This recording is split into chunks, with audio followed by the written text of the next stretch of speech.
शहरातल्या दोन्ही उड्डाणपुलाच्या महत्त्वपूर्ण अशा कामकाजाची लवकरात लवकर आपण सुधारणा करून हे काम मार्गी लावावं असे आदेश जिल्हाधिकारी एस कार्तिकेयन यांनी दिलेत। सोलापूर शहरातील दोन्ही उड्डाणपुलांसाठी केंद्र व राज्य शासनाच्या जागेच्या संपादनाची प्रक्रिया सर्व संबंधित विभागाने तातडीने करून घ्यावी असे निर्देश जिल्हाधिकारी एस कार्तिकेयन यांनी दिले। जिल्हाधिकारी कार्यालयाच्या सभागृहात आयोजित उड्डाणपूल भूसंपादन प्रक्रिया आढावा बैठकीत जिल्हाधिकारी कार्तिकेयन बोलत होते। यावेळी सोलापूर मनपा आयुक्त सचिन ओंबासे, शहर पोलीस आयुक्त एम राजकुमार, पोलीस उपायुक्त वृष्टी जैन, निवासी उपजिल्हाधिकारी अभिजित पाटील, भूसंपादन अधिकारी प्रदीप बास्तेवाड, राष्ट्रीय महामार्गाचे अभियंता स्वप्नील पवार, महेश यमूल, सिटी सर्वे अधिकारी गजानन पोळ यांच्यासह सर्व संबंधित अधिकारी उपस्थित होते। जिल्हाधिकारी कार्तिकेयन म्हणाले की सर्व शासकीय व खासगी जागांच्या मिळकतीचे ना हरकत प्रमाणपत्र सादर करावेत।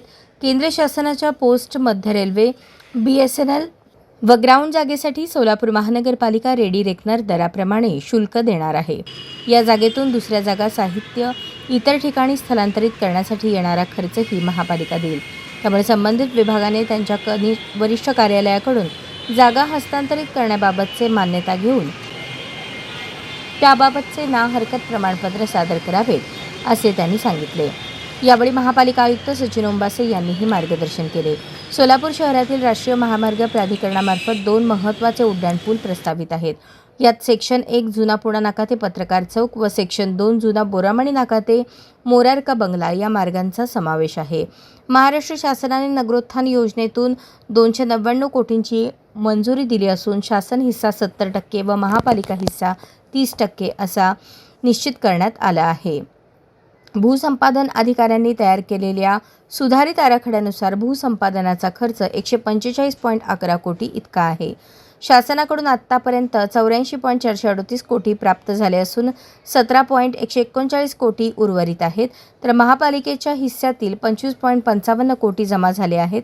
या प्रकल्पासाठी एकूण 10.55 हेक्टर आर क्षेत्राचे संपादन होणार असून त्यात खाजगी व शासकीय मिळकतींचा समावेश आहे। सेक्शन ए मध्ये 137 मिळकतींपैकी 100 खाजगी व 37 शासकीय, तर सेक्शन 2 मध्ये 100 मिळकतींपैकी 87 खाजगी व 13 शासकीय मिळकती आहेत।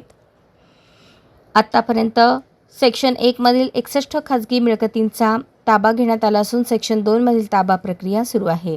महाराष्ट्र राज्य परिवहन मंडळ, सार्वजनिक बांधकाम विभाग, मध्य रेल्वे, BSNL तसेच पोलीस विभाग व वैद्यकीय महाविद्यालयाच्या जागा बाधित झाल्या आहेत।